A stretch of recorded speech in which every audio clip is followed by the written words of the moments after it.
Eu vou te falar, nós corremos para Emaús porque nós não concordamos da forma que ele faz. Nós fugimos para Emaús porque não concordamos da forma que ele faz. Nós fugimos do Gólgota e queremos entender o futuro. Sabe por que João viu o Apocalipse? Porque ele foi o único apóstolo que viu a crucificação. E você não vai entender o futuro sem entender o Calvário. Ele foi o único apóstolo que assistiu às 6 horas que Jesus ficou na cruz. Ele ficou entendendo sobre amor. Eu disse, cara, que isso? Jesus pensa. Por isso que quando Jesus vai começar a igreja, ele começa com Pedro, e Pedro nem acredita que era ele. Pedro aponta para João e diz, Senhor, e ele? Ele diz, não, ele é para o final. Você é para o começo. Você é teimoso, você é rabugento. Você é para o começo, ele é para o final. Ele viu a crucificação e foi o único apóstolo que não passou pela morte matada. Ninguém matou João. Sabe por que ninguém matou? Porque ele morreu naquele dia, Jackson. Ele ficou olhando para a cruz e disse, cara, que isso? O apóstolo João foi o único apóstolo que não foi martirizado. Tentavam matar ele, ele não morria. Era o MacGyver. Ele não morria, cara. Tem relatos históricos que colocaram ele em tanques de óleo quente e tiravam, ele estava vivo. Por quê? Porque ele morreu naquele dia que ele assistiu à crucificação. Porque crucificação não é um homem assistindo Cristo morrer. Crucificação é eu estar crucificado com Cristo. E já não sou mais eu que vivo, é Cristo que vive em mim. E até que eu não tenha esse sentimento, eu não entendi o Calvário.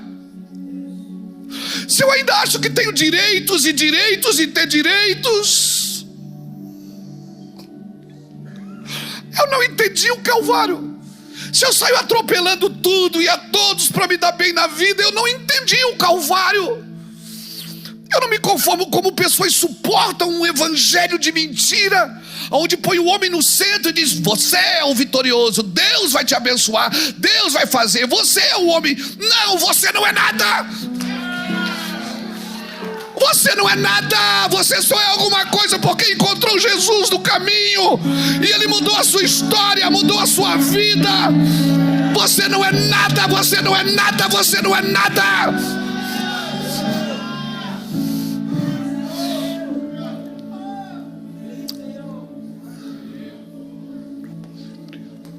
Chega de evangelho antropocêntrico, vaidoso, mentiroso.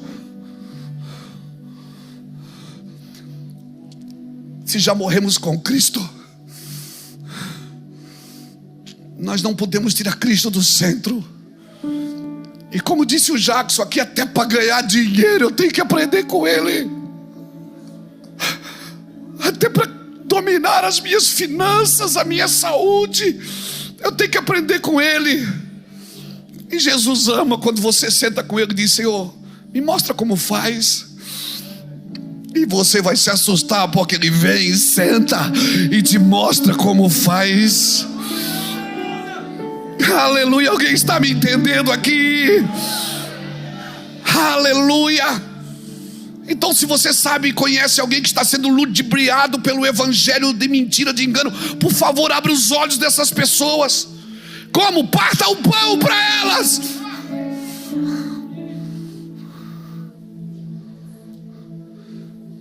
Ah, mas o importante é estar na igreja. Não.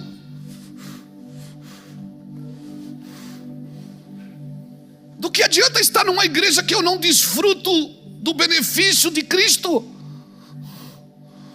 Se você sabe de alguém que está ouvindo um evangelho, negociando com Deus suas finanças, sua carreira, sua vida, acorde essas pessoas, chame elas para uma mesa, parta o pão com elas. Por favor, irmãos, pastores, vocês que são coaches, que ensinam essas pessoas, parte o pão com elas, Fernanda. Parte o pão com elas, irmãos. Parte o pão com elas, chame elas. Olha, você precisa ouvir o evangelho. Não, por favor, pregue Cristo crucificado. O evangelho é loucura. Uns querem sinais, outros querem poder, outros querem ambição, mas nós pregamos a Cristo crucificado.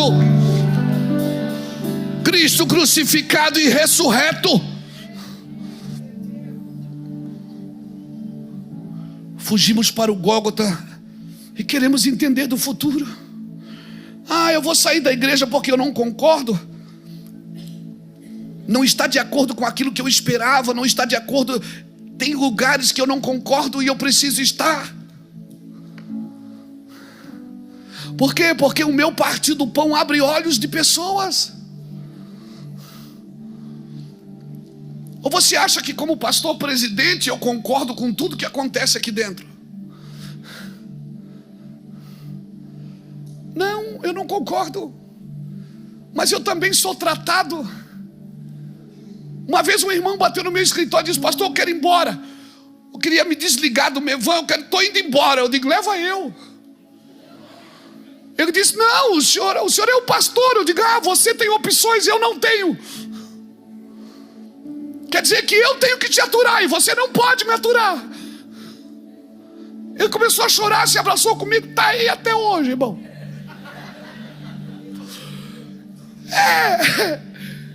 Porque nós precisamos entender isso. Nós estamos sendo restaurados um pelo outro. Nós somos ministrados no partir do pão, irmão. E quando partimos o pão junto, muita coisa vai para o lugar. Quer resolver uns BO? Faz uma comidinha.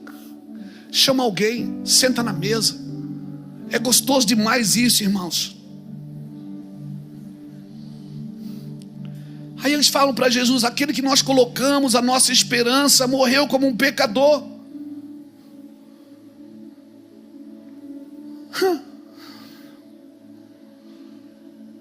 Isso não está de acordo com aquilo que eu acredito.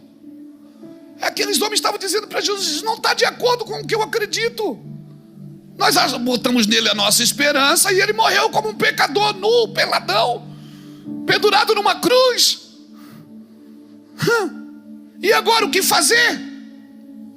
A realidade presente estava ali, irmão, ressurreto, no meio deles, e perguntando a ele: o que está acontecendo? Jesus entra no meio deles e pergunta: o que vocês estão falando?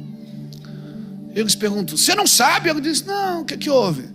Onde é que você estava que só você não sabe? Esse é o problema. É a gente não saber onde Jesus está quando a gente se frustra. Ele estava no meio. Ele estava ali.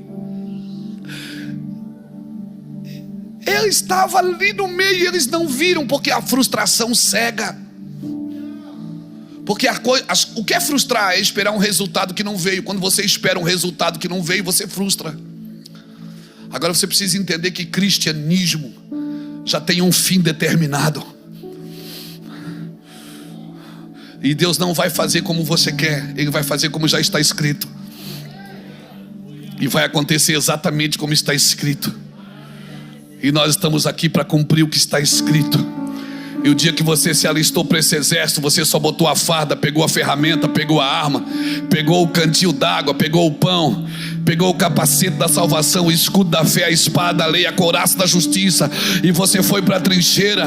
E agora só espera a ordem do general, porque na hora certa você vai entender todas as coisas. O que eu faço agora tu não entendes, mas tu entenderás depois. Aleluia! Aleluia! A realidade presente estava ali. Jesus ressurreto pregou para os dois e eles não se converteram. Jesus pregou para os dois, Lapa, e eles não se converteram, não abriram os olhos. Imagine nós. Se Jesus estava ali no meio, não abriu os olhos dele, tu acha que é fácil abrir o nosso? O Jesus ressurreto pregou para os dois. Aí quando chegou na estalagem, na aldeia, eles disseram: fica com a gente. Jesus: não, tem que ir. Eles queriam que Jesus ficasse com eles, e Jesus queria o quê? Que eles voltassem para o lugar da promessa. Volta para o lugar da promessa. E esse lugar não é geográfico. Hoje para você não é geográfico, é um lugar aqui dentro e aqui dentro. Volta para o lugar da promessa aqui dentro. Você tem uma promessa. Se a realidade não condiz com as tuas conclusões, se cruzou a linha de chegada e não chegou como você queria, ei, dá tempo ainda, meu amigo. Dá tempo de fazer as coisas do jeito de Deus. Se pregando eles não se converteram, aí Jesus entra no plano B. Ou seja, vai para a mesa com eles, vamos comer, vamos tomar um café. E no partir do pão, os olhos deles se abrem. E quando os olhos se abrem, Jesus desaparece. Já viu que coisa? Você está na igreja, está buscando, está chorando, está rindo, está levantando a mão. Ai meu Deus, está uma glória, está uma glória. Aí quando abre seus olhos, Jesus desaparece. Aí você fica, o que é que aconteceu? Será que eu não sou mais espiritual? Que paradoxo é esse? Com os olhos fechados, Jesus estava ali. Com os olhos abertos, Jesus saiu. Por quê, pastor? Porque nós queremos uma forma de fazer. Nós queremos ver do nosso jeito, fazer do nosso jeito. E Jesus só quer partir o pão. Querido, nós temos centenas, para não dizer milhares de denominações na terra. Mas não existe uma visão uniforme para a igreja. Se a igreja é multiforme, a visão das igrejas sempre vão ser multiforme. Uma acredita mais aqui, outra acredita mais ali, e vai ser sempre assim. Isso não vai mudar. Amém, querido? Nós precisamos, porque Ele nos chamou para ser administradores dos mistérios de Deus, e nós devemos ser fiel até o fim. E quanto mais eu me afasto do Calvário, mais nós nos afastamos do túmulo vazio. Se eu me afasto do Calvário, eu vou me afastar do túmulo vazio, não vou entender a ressurreição. Você precisa voltar para o lugar em Deus que você jamais deveria ter saído.